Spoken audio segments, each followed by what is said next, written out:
Conversations with leading experts in enterprise resource planning. Evolving ERP. Powered by Insight Jam. Back at it again with another Evolving ERP. I'm your host, Ryan Daly, and we've got a special one for you today. Today, or whatever day that you're consuming this. It's cheapened it, but hey, that is the term. This is content, and you're consuming it, and we've got some premium content for you today because we've got it's all mods day, and they'll be moderating each other or letting the moderation go. I don't know. We'll see. We'll find out because we've got two returning champions back to the show. We've got Dan Aldridge and Judith O'Callaghan coming at you from the globe over. So great to have you on the show for the first time, all the time. It feels like it's sort of like situation normal for the first time. We've got Dan and Judith talking ERP today. Dan, Judith, how you doing? Good. How are you, Ryan? Hey, I'm doing pretty good.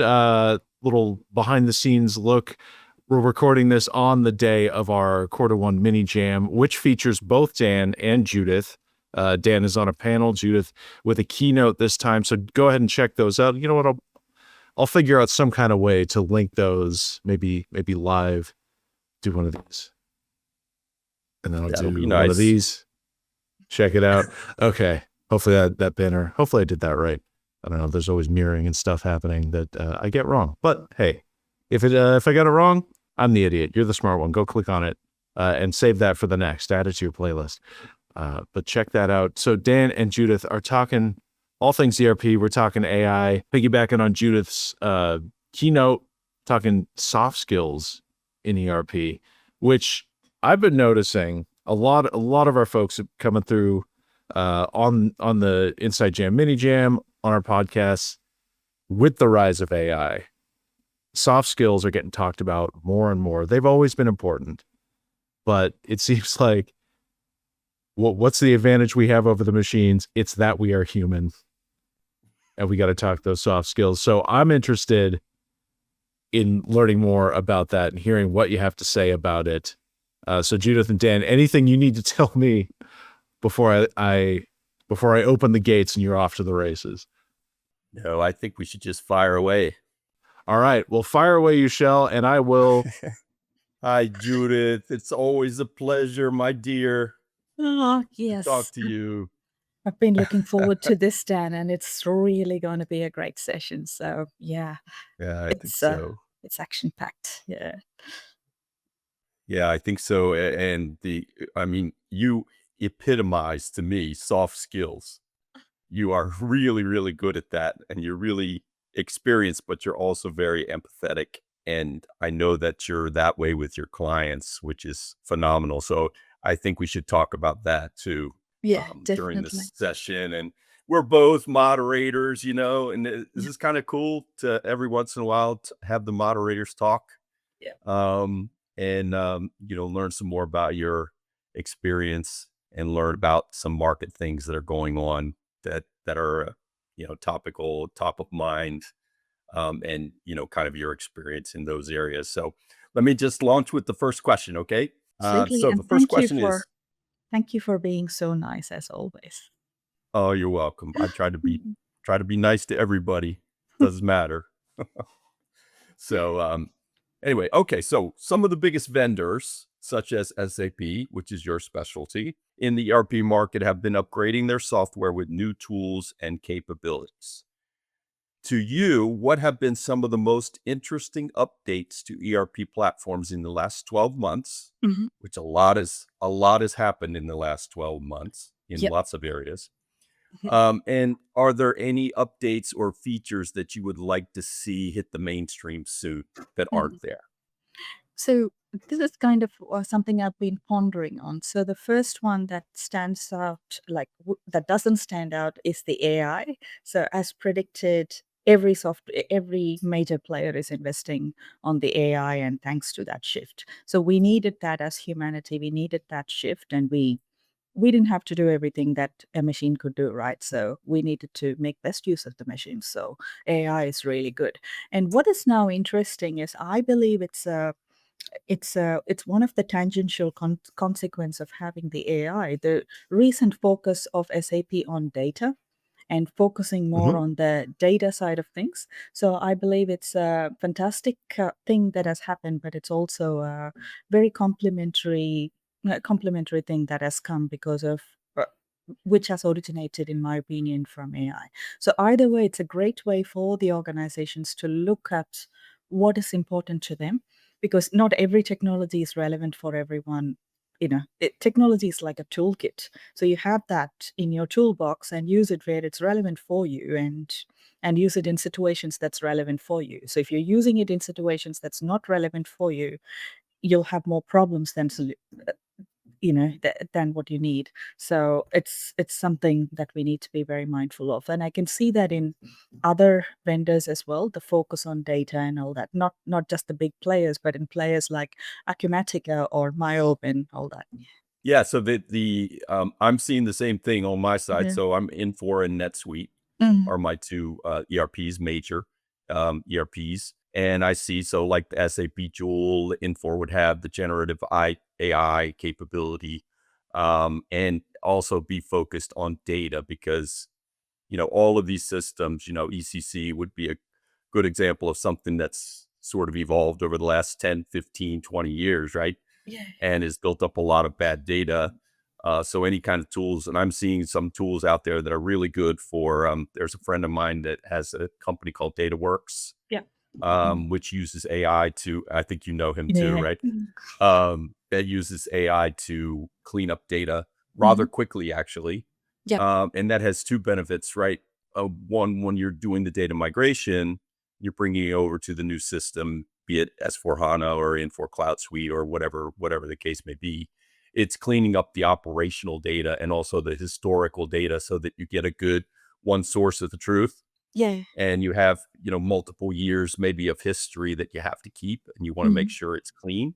Yep. And then going forward, you don't want to chunk up your Mm. new system. So that's one thing. And the second thing is, of course, feeding AI or having AI learn on good, clean data Good is clean is data. very important. Brings us to a tangent, right? So some questions that audience would have in mind at the moment is, why do you need to clean data? So the simplest explanation is 20 years back, we did not know what we needed because most ERPs were implemented nearly 20 years back.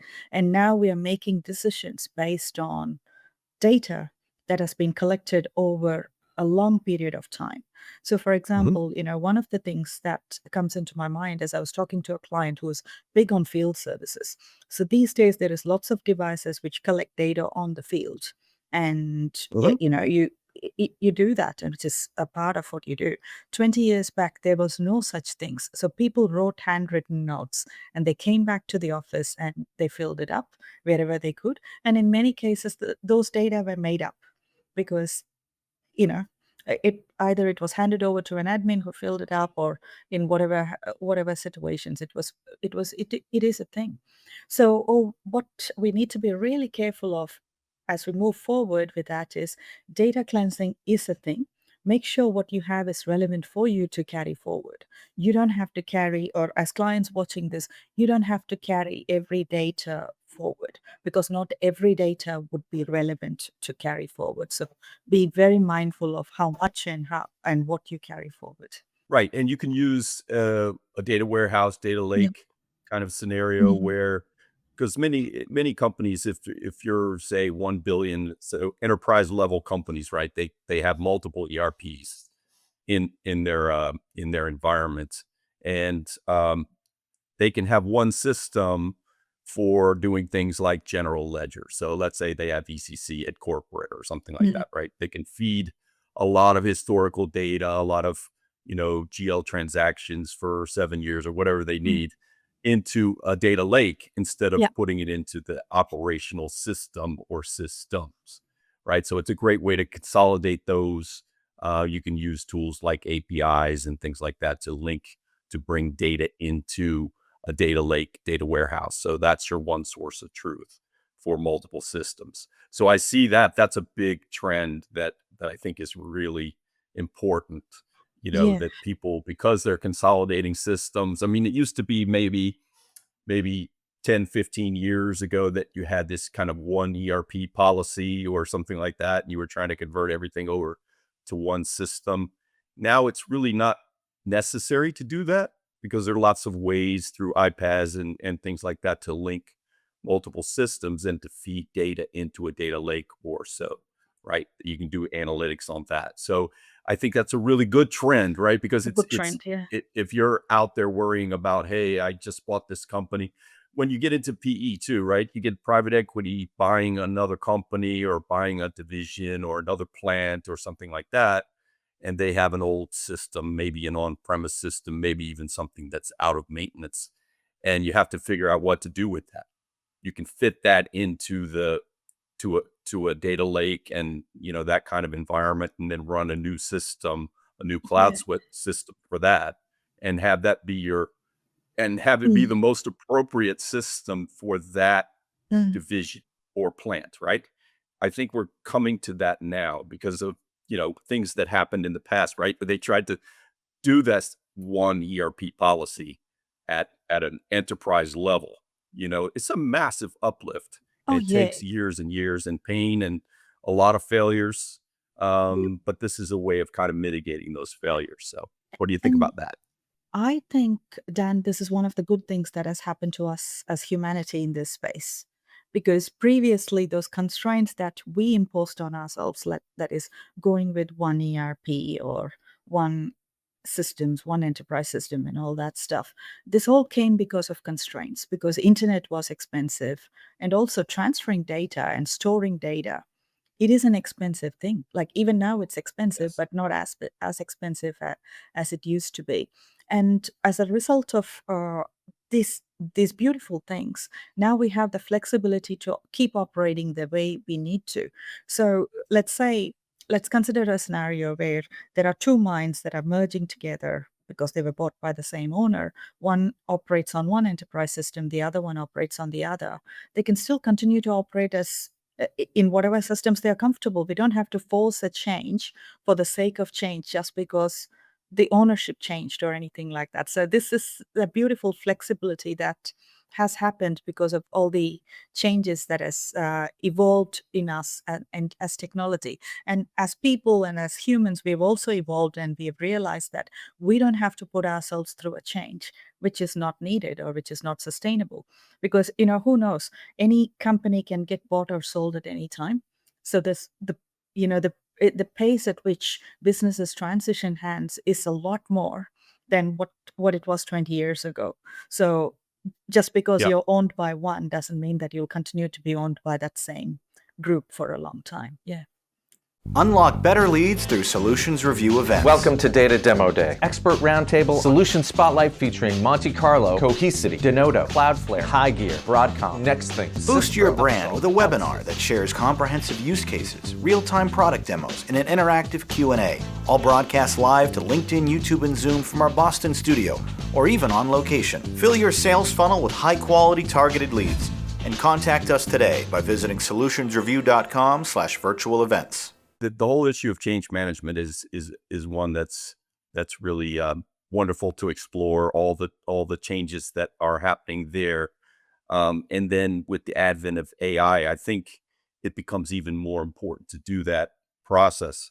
And one thing I see is some tools emerging for doing OCM, or organizational change management, that are more automated tools. Yeah.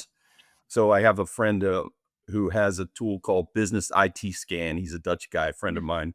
And I want to launch that out there. I mean, speaking of things that I want to see enter the mainstream soon, is this whole process, right, is done by SIs a lot of times, and it's a very lengthy thing unto itself, and maybe driven top down from the executives, and really doesn't account for the key users there, right? So they're not really motivated. They also fear for their jobs with AI coming, right? So you almost need a change management process that accompanies that, to say it's not just the systems that we're putting in, it's a transformation that we're doing, and it's AI that we're bringing in where appropriate.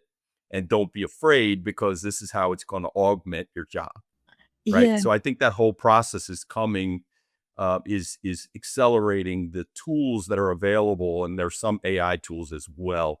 But this one here, actually, I do think he has some AI Oh yeah, embedded in his. There's this IT definitely. scan, so Yeah. it produces kind of a spider graph of what's going on in a project, even throughout the whole project, to monitor the people side of what's going Yes. on in a project. Really increases the chances of success, and also continues to measure after the project is done, which is something very important, right, for optimization.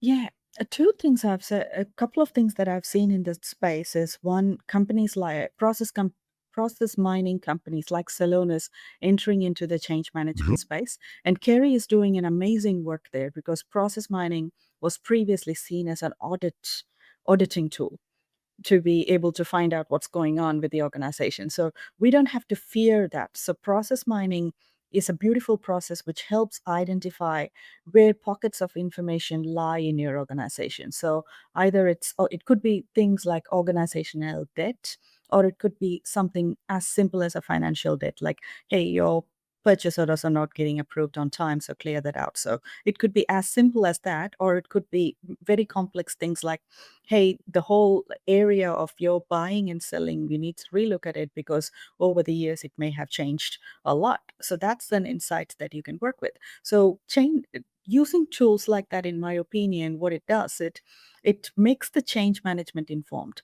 So everyone needs why we need to change, the why behind why we need to change. And many times the what is so important, and that what is so hyper focused, and it becomes a behavioral therapy in many cases. It's like pumping up training, pumping out whatever it is. It's like the what is so focused and the why gets missed. So in this case, using these tools, we help understand the why. And when people figure out the why, and the what and the how becomes naturally easy. So there are many ways to answer the question on what needs to be done. And there are many ways to answer the how, because we learn in different ways. Like previously, we were forced to do only classroom trainings or video trainings or something. But these days, there are so many ways to do it. And the systems are highly flexible. So sometimes we need to remind ourselves that technology exists to serve us humans. And the human Yes. intelligence aspect is the one that cannot be taken away from us. So we need to be really mindful of that and work with that. So I believe it's a good thing that is happening in our space. And thanks to the high amount of focus on failure rates and the change management and everything, so now it's becoming more informed. Yeah. So, I mean, I have strong opinions about that, like the 70% and Yeah. McKinsey and all of this. And Mm.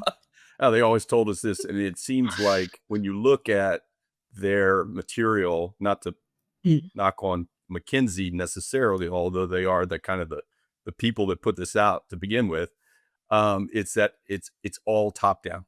Yeah, It's all exactly. executive driven. It's all executive saying you will do this.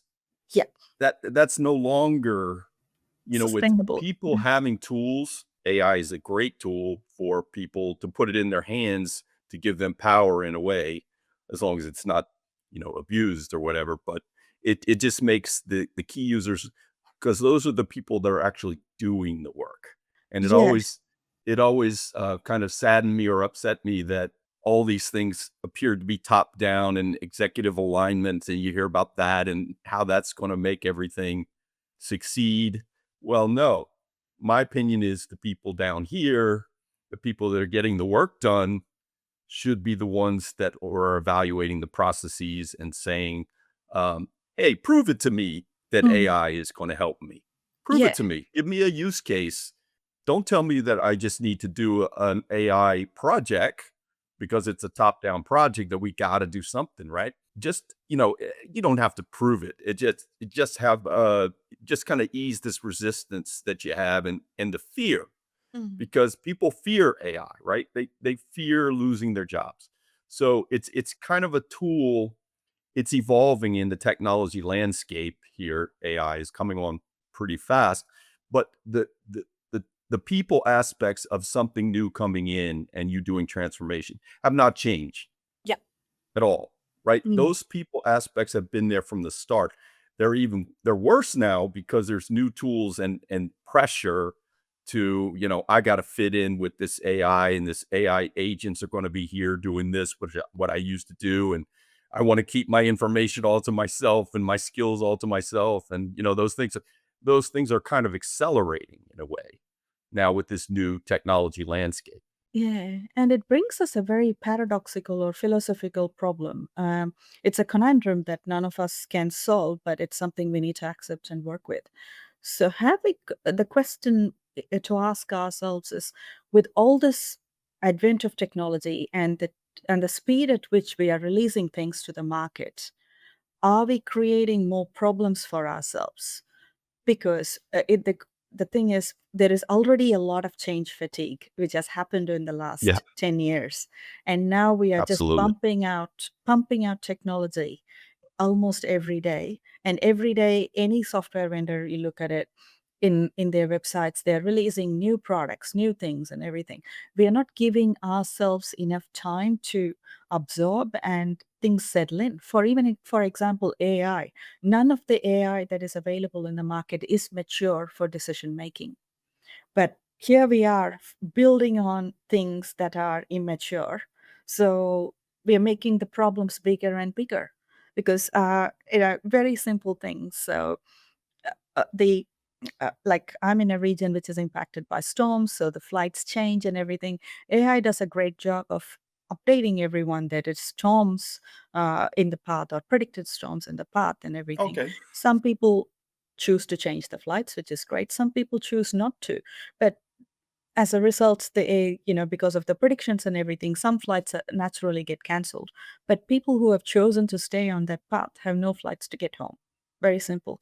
So, you know, previously, Wow. if humans did this whole analysis, maybe there were better controls. So it's like the problems get quicker or get noticed really quicker if AI makes mistakes here and there. So I'm not saying AI is a bad thing or anything, but the speed at which the technology is being released, and we are forcing adoption of technology sooner than we were used to. Like 10 years back or 20 years back, people had the time to there was a lot of skepticism on technology, so people wanted to be doubly sure. They were using even calculators to match their calculations and stuff. But I'm not saying we need to do that, but we need to have some sort of adoption and absorption time before we keep pumping more technology on people. So you would say step back and slow down Yeah, rather than trying to keep up? Because the question I was going to ask you is, how do you keep up? And I think you would exactly. say maybe take a step Yeah. back and Mm. absorb and try to absorb where you are now. And I would add to that if you as a human in the loop, know the business processes that you're supposed to be doing, you could focus on those things and Yes. then insert the AI as it becomes available as an agent or whatever in the process, but Yeah. not before then. And Not not try before to that. keep up with every day's, because you're right.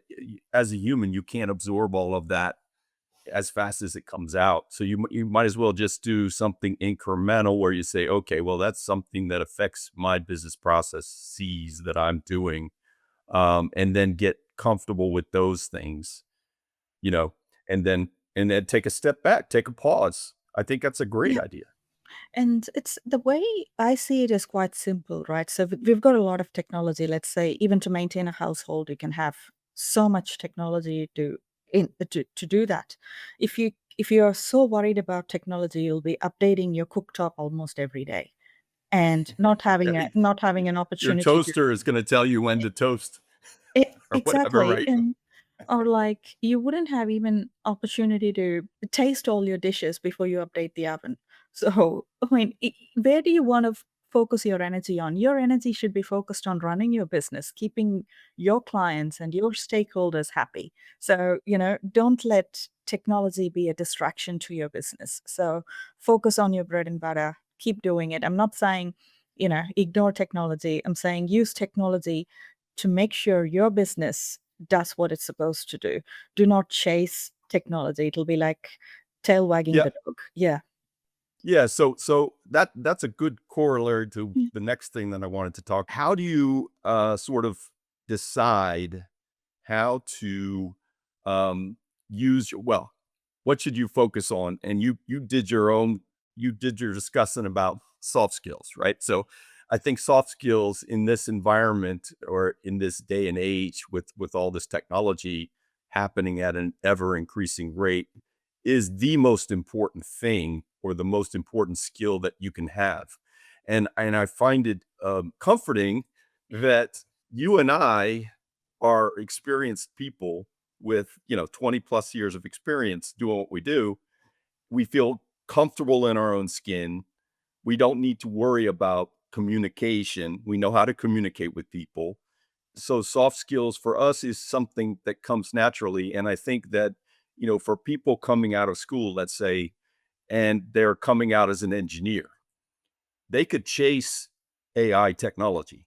Yeah, You're never going to catch up, right? exactly. And if you come out as a developer, for instance, I mean, in years past, even last year, probably, they came out with a technical degree and went right into a big SI or something like that, right? As a developer. Well, AI is doing development work very well. Thank you very Oh much. yeah. And all of a sudden, these engineers, they're not hiring them, right? So communication, I think this is just my personal Yes. feeling, and I think you share this feeling, is that people with empathy and caring and people that can have a conversation and communicate with each other and solve problems. Now, we are both problem solvers, right? So we should be at a premium Exactly. in I this AI world, right? I I think I agree. think I think we are. I think we are. Yeah. Yeah. And and I agree, right? So one of the differentiators when we look at our network, we are all problem solvers in our own way and we are creative. It's not that we are shy of technology or anything like that, but the edge that we have is the ability to relate to people, the ability to talk business, understand business, the ability to pause and listen to what they're saying, because end of the day, if you want people to come to you with problems, they need to have faith in you that you will understand, you will listen to what they're saying and you will understand. And that is an ability that we need to work on, because we as humans, especially after the industrial revolution, have been taught on the how and the what, and we've been ignored, or for generations together we've forgotten the why. So it's like when we talk about college degrees or even PhDs or whatever degrees it is, there is so much focus on the what. So, as graduates or as young people coming out, the what is great and the how is great, and what is greater is the why. And find your why.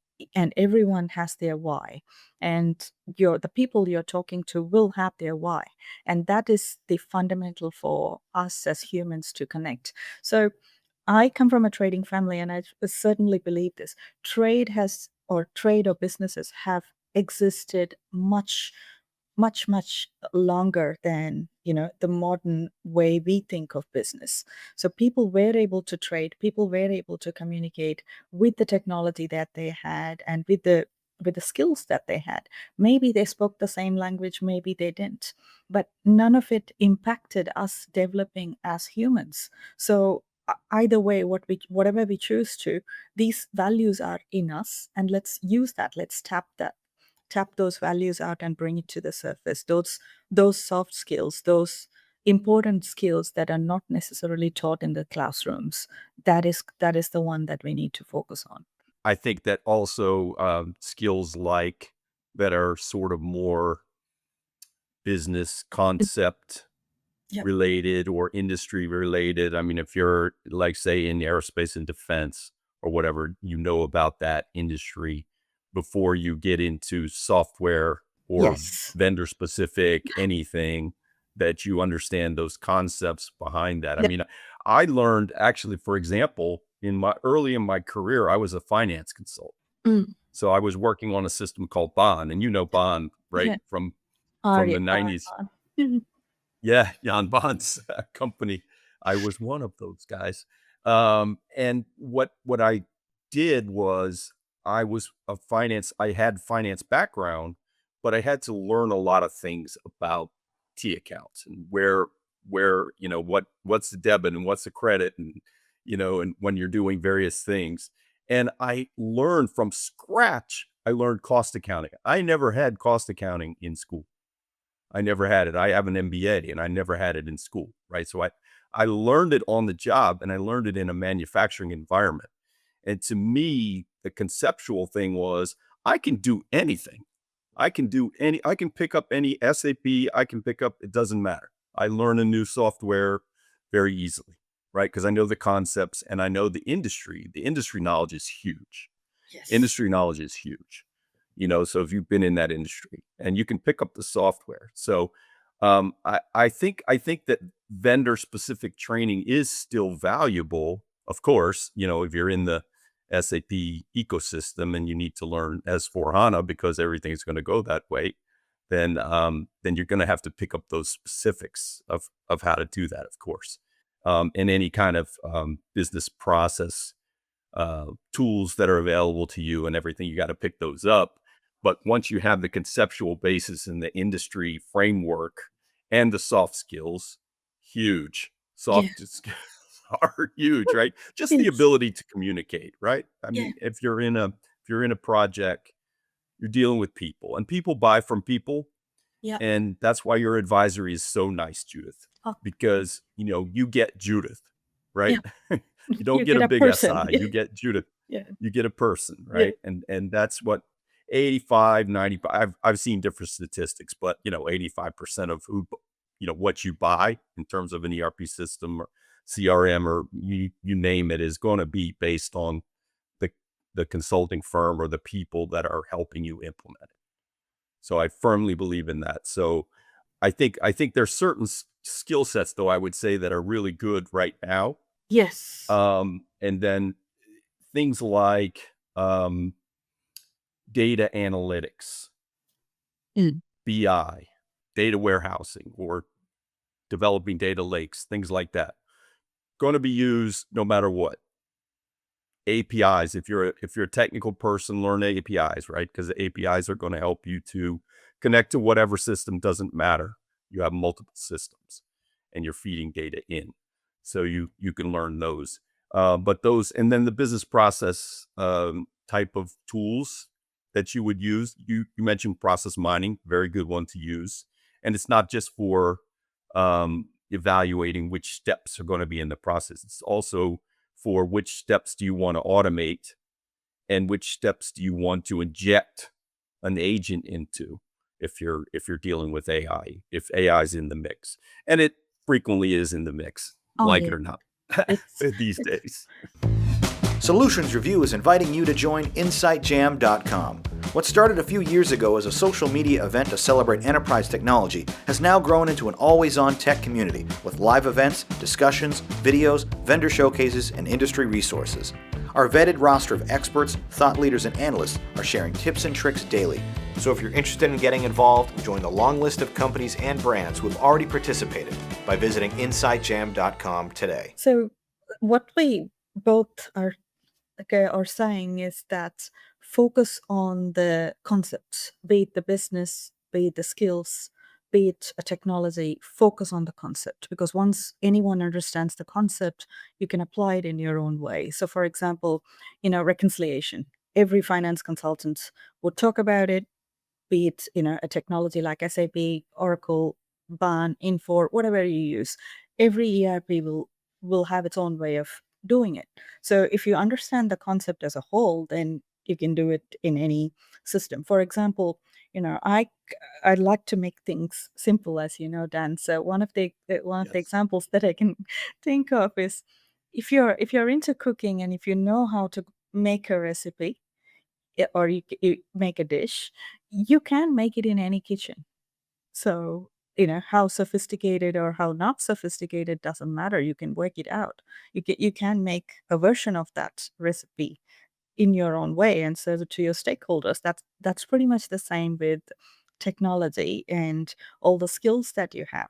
So once you master that and once you learn those things, you'll find ways of applying those things, and you will surprise yourself. The knowledge will carry you further and you'll make more meaningful connections and most importantly, meaningful impact to the people who are actually using them. So focus on those. Yeah, that's great. That's why I don't cook. Yep. I'm kidding. I'm kidding. No, that's a great analogy. It really is. I know. And you make things simple, and that makes me always, every time I talk to you, you calm me down. And I've told you this before, but I think your ability to make things simple, it makes me calm, Oh, you know. And nice. I think you have that effect. You must have that effect on your clients as well, Oh, that you calm thank them you. down, and because there's a lot of stressors out there, Oh, and there's a yeah. lot of things Clients like coming that. at them, Yeah. you know, and they can't keep up. And then maybe they might say, for example, God, we really do need a new system. Yeah. We're falling behind really badly, and we do need a system. We do need an upgrade. And maybe that deadline might have gone out, you know, that we assign a rise contract, for example. Okay. Yeah. It pushes it out to 2030. Well, what does that really mean? You still got the same old thing for the next 5 years. Exactly. That's not what they want. I mean, they need, it's not just what they want. Operationally, you've got supply chain disruptions. You've got all of these things going on, wars in the world, all of these things that are causing disruptions, that you need a new system. You can't run MRP and get available to promise anymore. I mean, it's not, the thing changed Changed. 5 minutes after you finish your run. It used to be you run it once a week, Yeah. right? You run your Exactly. planning run once a week, and it tells you what to buy for the week, right? And Maybe, you know, you're making a good that's an point, old right? concept. It's an Yeah. old concept, right? It's a 90s concept that is crucial to an ERP system, but you need something more dynamic, Yes. right? And you need things like Jan's current company, Rapid. That's Microservices. another thing that, yeah, microservices. So microservices, in a way, will be, I believe, Mhm. the end to ERP as Yeah. as we know it, Yeah. right? It will still be there. It'll be a processing engine. Yeah. It processes transactions, and your GL stuff goes into your financial statements or whatever. But the actual running of planning engines and supply chain, you know, adapting to a supply chain change. I mean, there's going to be AI in there. There's going to be whatever helping you to figure things out. There's going to be ways of helping you to bundle things, you know, based on very dynamic conditions. Like you know, you're not going to get that part from that vendor on that day, Mm. whatever, adjusts the plan. These things are coming. Oh, These yeah. things are coming, and This. in fact, they're already happening in very isolated ways. I mean, you know, he'll take a microservice and he'll say, you know, I'm going to automate once, I'm going to put it on the cloud, on Google Cloud or whatever, and use an API and build it up here. And so I have something on the cloud that's on my mobile or whatever, but he does it sort of piecemeal. He Yeah. has to do it piecemeal. He's Mhm. not trying to redesign the whole engine. No. You don't want to mess with that. That No. is a big monster That's a that you big don't want to monster. Yeah. touch, right? You want to Don't wake up enhance the it. monster. You want to enhance Yeah, it. You want to keep the you don't want monster to poke the happy. bear. Don't poke the bear. Don't poke the bear, right? Exactly. I mean, it's going to, yeah, it's going to rear its ugly head, and you Yeah. know, but I think that can be done really, really nicely to have Yes. certain enhancements to the process, right? So on the very front, we talked about data migration, data cleansing on the very front, right? So that makes the AI better. That makes your operational system better. It makes your source of truth more accurate, right?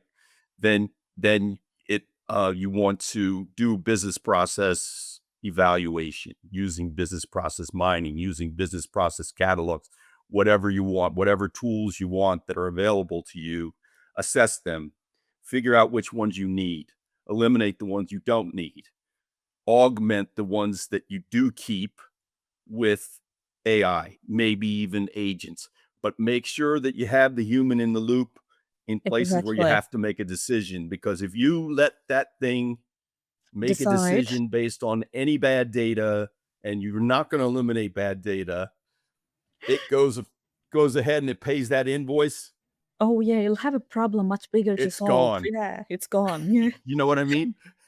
If so, someone So, gave me this example, then just to give a comic relief. So if your debt is, let's say, in thousands, and you let an AI loose without human control, your debt will be in millions. So yep, it it add some it's a zeros to it. possibility to add some zeros to it. So you'll have a much bigger problem to solve. So yeah, that's just a comic relief in that letting AI loose without the human control. Yeah. And that's a case for soft skills also Yeah. too, right? When you get in, let's say you're in customer service or something like that, you've got a little bot over there, right? So you gotta, I don't know, you can, I don't know, I just think it's not quite there yet, and Yeah. it's not, it has no empathy, it has no feelings, it has no nothing, right? So I'm like X out of bot everywhere where it comes up, right? And I don't think I'm alone in this world when I say, I would love to talk to a human right about now. Yeah. And I need somebody to communicate with that has empathy for me Mm. as a customer. I think that people in the rush to have agents do everything, have bots do everything and everything, there's a human element that's lost that will Exactly. put them at a competitive disadvantage, because the people that keep human in the loop, this is my opinion, right? I have a pretty strong opinion here, obviously. The people that show empathy, keep human in loop, use soft skills, treasure those people. Yeah. Treasure those people with experience, with soft skills that can get on the phone. If you have to get somebody on the phone, get them on the phone. Shut the bot down and pick up the phone. I'm really old school, right? Oh yeah. I believe in the phone The sometimes, phone, yes. And this is where I think we as humans need to be very mindful of. Like we've been through many shifts, the geographic and all sorts of shifts as human beings. Now we are in a shift wherein we have the technology to do what we need to do. And we have the human insight to be able to do what we need to do. And it's the combination of all these factors, and also being very clear on our constraints. There are wars. Yes, there is a lot of geopolitical tension around us. And then there is imposed trade things and so many things happening around us. What it means is it does affect what we do. Our systems, we do not need more constraints. So, like, we've got enough. We need to work with that. And also, like, the other thing, one, I was in a seminar, I was facilitating a seminar which gave me a very good insight. At some stage, everyone is going to grow out of their ERP. Let's say an organization starts with something like a 0 or something, and then they would need Yeah. something better. Okay, great. So you get a mid-range ERP. And at some point you go, okay, I'm going to grow out of the uh, out of that ERP, and I'm going to go into something like Acumatica or Infor, uh, Pronto or something like that, and you will grow out of it. At some stage, your mammoth ERPs, whatever your organization is running in, may not be relevant for you. So this may be a shock for most in the industry listening to it, but it may happen to you. So whatever ERP you're in, it's a mammoth, whatever it is, you may have to work with it, like enhance it with microservices or whatever shape and form it is. But there is a shift that you will have to undertake to be able to embrace or take your organization to. So that is something we all need to be very mindful of and work with that shift and work with that wave. And that is not something that you can fight. So it's like most surfers say, yeah, you need to be able to ride that wave. So that's exactly the point. So be aware of it. At one point you will have to do what is right for you, and signing a contract or signing a different style of contract is not going to take that problem away. So this requires shift and deeper thinking. Yeah, and also there are ways to move past deadlines Yeah. and taking a Rimini Street or Oh getting yeah. some third-party maintenance or whatever. There's ways to do that, and then combine that with microservices, for example, at least as an interim step to get there. But you're right, especially in a fast-growing company, and this is why Yes, you need something that's scalable too. I mean, there's a lot of systems out there that aren't scalable, exactly. and I mean, QuickBooks is one of those. I mean, people are like, I'm on QuickBooks. I'm like, no, That's not an ERP there. Excel's not an ERP. Sorry. So anyway, but I agree with you though. Yeah. Totally, Judith. I mean, that was very well said. Very well said. Dan, I can relate to that. I was once in charge of about 1,000 concurrent video projects at one time, and our project management software was Google Sheets. That was our ERP. We finally did get them to moved over Microsoft to projects something a little it. better suited for it, but it was lots of VLOOKUPs of different individual sheets going into one master sheet. You'd fire it up. It would take about 5 minutes for it to churn all the data. If one person entered something wrong, it would break formula. It's like this is not the way to do things. So yeah, nice to hear that. Yes, humans in the loop, or as a friend of the show, Doug Shannon might say, humans on the loop. That's an ongoing debate about how the control happens, but I'm definitely in agreement that it is a necessary part of our future, especially as so many of these tasks get automated away. So nice to listen to the two of you talk about this. The passion just comes out. I always say it, but I feel like we could let you go on for a couple hours more, but we've got very different time zones. Judith, I saw you sipping that coffee there, so thank you for getting up early with us. Maybe next time we'll switch it up. We can do something late, but definitely. There's plenty more to talk about in the future. So I do hope you come back if you're watching this now to see Dan or Judith and whoever else we have on the show, bright minds in the ERP space. If you want to know when that's coming out, hey, go right down there, subscribe. Make sure to turn that bell on, all the notifications. They'll be popping up. And you know what? Since this came out just last week, Dan and Judith were both on our Insight Jam Q1 mini jam, live panels, live keynotes. Check those out too. We'll link the playlist down below. Some great minds if you want to hear more about ERP, about how AI is affecting things in business. Anything enterprise resource planning and enterprise technology related, you'll find it right here on Inside Jam YouTube channel. So Dan, you're directly to my right on the screen here. Where should people look out for you? What do you want to point people to? So we have two websites, actually.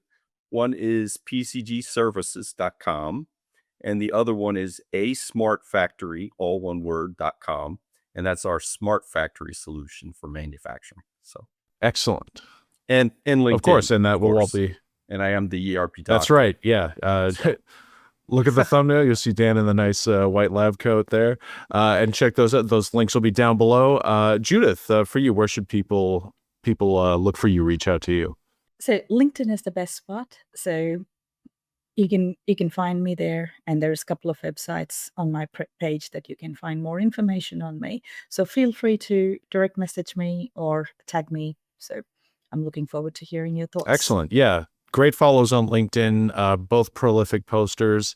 And of course, yeah, if you're in the market for business transformation, some kind of ERP project, look, you just listen to them. What nice people. Wouldn't you want to work with them? Wouldn't you want them to be part of your process? Thank you, Judith. Thank you. Yeah, you could take your chances, but look at this. Now you have a 40-minute personality sampler right here. I couldn't think of anyone better to go with. So Dan and Judith, thank you so much for coming on Evolving ERP. It's been a pleasure. I've been your host, Ryan Daly. Please join us again for the next Evolving ERP. Like I said, like and subscribe, and you'll get to know about the next one. Until then, have an excellent day. Powered by Insight Jam.